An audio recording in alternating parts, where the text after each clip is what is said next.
బెదిరించిన ఒక 20 మినిట్స్కే అతను మా ఇంటికి వచ్చి ఈ ఫుటేజ్ మీరు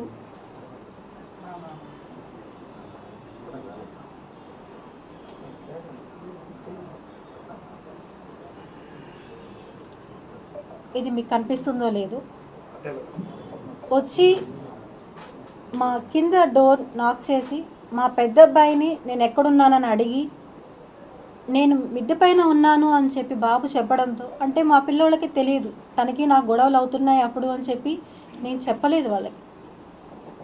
పెద్ద అబ్బాయి కింద ఉన్నాడు, చిన్న అబ్బాయి నాతో పైన ఉన్నాడు. అయిన వెంటనే వచ్చి నన్ను దారుణంగా కొట్టి తిరిగి అతను ఎంతో హుందాగా వెళ్ళిపోయాడు.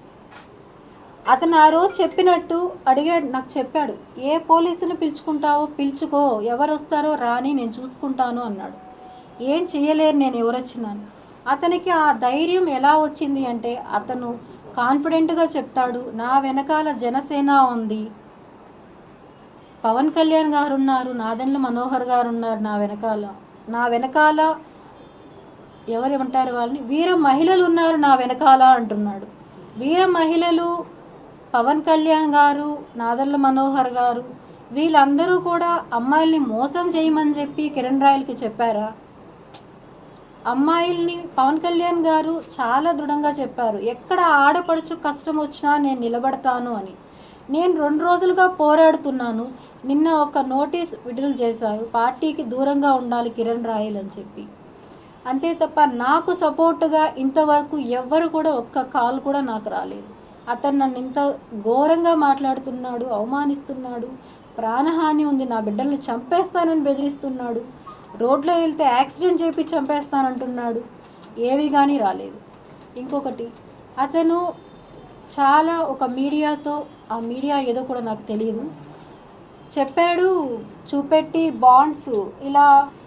బాండ్స్ చేతిలో పెట్టి చూపించేసి లాక్కొని తీసుకునేశాడు. మీరు గమనించారో లేదో బాండ్స్ అన్ని, ఇది దాని జిరాక్స్ కాపీస్. 2013 నుంచి మాకు కాంటాక్ట్ ఉంది. 2015-16లో అన్నీ తెగిపోయాయి బంధాలు. డబ్బులకి ఎటువంటి ఇది లేదు, క్లియర్ అయిపోయి ఆ అమ్మాయికి సెటిల్ చేసి పంపించేశాము అన్నారు. 9 ఇయర్స్ తర్వాత, ఆల్మోస్ట్ 10 ఇయర్స్ తర్వాత ఇప్పుడు మళ్ళీ ఆ టాపిక్ తీసుకొచ్చారు, డబ్బులకు అమ్ముడు పోయి అని చెప్పారు. డబ్బులకు అమ్ముడు పోయి నేను చేసుంటే 2023లో నాకు ఈ బాండ్ ఎందుకు రాయించాడు? తాను స్వహస్తాలతో, మీరందరూ చూసుంటారు, అతను నాకు డబ్బులు ఇస్తున్నాడు, నేను తీసుకుంటున్నాను, వీడియో నేను ఇచ్చాను, తెలియకుండా నా మనుషుల దగ్గర వీడియో తీపిచ్చాను, ఆంధ్రజ్యోతి పేపర్లో డేట్ చూడండి అన్నాడు. 2023 డేట్. 2023లో నాకు అతను ఎందుకని ఇవ్వాల్సి వచ్చింది? ఇది ఏ ప్రెస్ వాళ్ళన్నా అడిగారా? ఏ పొలిటికల్ వాళ్ళైనా అడగగలిగారా? లేదు. ఎందుకని? పార్టీ ఇప్పుడు వాళ్ళది ఉందని అంటున్నారా? ఎందుకని? ఒక మహిళకు అన్యాయం జరుగుతుంటే ఎవరూ సపోర్ట్ రాకుండా నాకు న్యాయం ఎవరూ చేయలేకపోతున్నారు. అతను మాట్లాడే మాటలకి అందరూ వెనకాలండి కామెంట్స్ చేస్తున్నారు, నన్ను తప్పుగా మాట్లాడుతున్నారు. నేను చేసిన తప్పు, అతన్ని నమ్మడం నేను చేసిన తప్పు. నేను అందరి ముందు నేను ఒప్పుకుంటున్నాను, నేను అతను నమ్మడం నేను చేసిన తప్పు. 2015లో క్లియర్ అయిపోయిందని చెప్పిన అతను ఎందుకు ఇవ్విచ్చాడు? ఎందుకు 2025కి 26కి నాకు 2 చెక్స్ ఇవ్వడం జరిగింది? ఎందుకని ఇచ్చాడు నాకు? ఇవి లావాదేవీలు లేవు అని చెప్పాడు ఆర్థికంగా, ఎందుకు జరిగాయి ఇవి? 2015లోనే ముగిసిపోయి ఉంటే 2023న 2022 ఈ వీడియో మీరైతే చూసారంటే, నేను అతను నా పిల్లలతో సహా మేము బయట ఉన్నప్పుడు ప్రెస్ మీటింగ్లో ఈ మొబైల్తోనే షూట్ చేయబడిన వీడియో ఇది. అతను ప్రెస్ వాళ్ళతో మాట్లాడుతుండగా నేను తీసిన వీడియో ఇది. కావాలంటే మీరు నా మొబైల్ చెక్ చేసుకోవచ్చు, ఇందులో నుంచి తీసామా లేదా అనేది కూడా మీరు చెక్ చేసుకోవచ్చు. అలాంటప్పుడు అతను 2022లో కూడా ఎందుకు నాతో కాంటాక్ట్లో ఉన్నాడు? అతను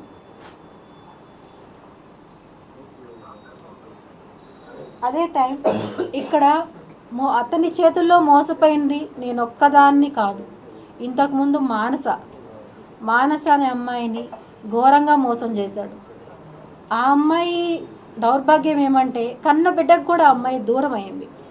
దూరం అయ్యి ఎన్నో బాధలు ఎదుర్కొని ఆ అమ్మాయి లైఫ్ అమ్మాయి ఎటో వెళ్ళిపోయింది బిడ్డను వదిలి. ఆ అమ్మాయి ఎంతో ఫైట్ చేసింది. ఆ తర్వాత నేను వచ్చాను. నాకు ముందు ఎవరున్నారో నాకు తెలియదు. నేను నా సమస్యల మొదటైన కారణమైన మహిళ ఎవరైతే ఉన్నారో ఆ అమ్మాయికి వాళ్ళ ఇంటికి వెళ్ళి నేను చెప్పాను.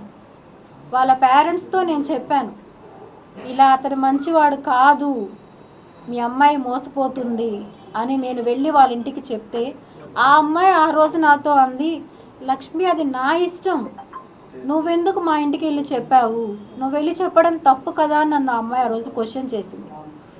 అదే అమ్మాయి 1 ఇయర్ తిరక్క ముందనే నాకు కాల్ చేసి ఎలా ఏడ్చిందంటే ఆ అమ్మాయి, ఒక చిన్న ఎగ్జాంపుల్, నేను ఆ అమ్మాయిది రివీల్ చేయకూడదని నేను అనుకున్నాను.